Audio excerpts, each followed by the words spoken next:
মুঘলদের তরফে রাজা জয় সিং এবং মারাঠা নেতা শিবাজির মধ্যে পুরন্দরের সন্ধি হয়েছিল। এই সন্ধির ফলে 1. শিবাজি মুঘলদের 23টি দুর্গ ছেড়ে দিতে বাধ্য হয়। 2. শিবাজি মুঘল দরবারে গেলে অপমানিত ও বন্দী হয়। তাকে আগ্রা দুর্গে বন্দী করে রাখা হয়। সেখান থেকে পালিয়ে এসে শিবাজি পুনরায় দাক্ষিণাত্যের মুঘলদের সঙ্গে দ্বন্দ্বে লিপ্ত হন। সরকারের কাজ কী?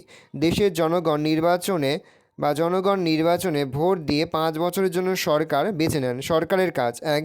দেশের শাসন ব্যবস্থা পরিচালনা করা। 2. জনগণের কল্যাণ করা অর্থাৎ জনগণ যাতে ভালো থাকে তার উদ্যোগ নেওয়া। 3. দেশের স্বাধীনতা রক্ষা করা। 4. কর সংগ্রহ করা। 5. দেশের শান্তি শৃঙ্খলা বজায় রাখা ও উন্নতির জন্য কাজ করা।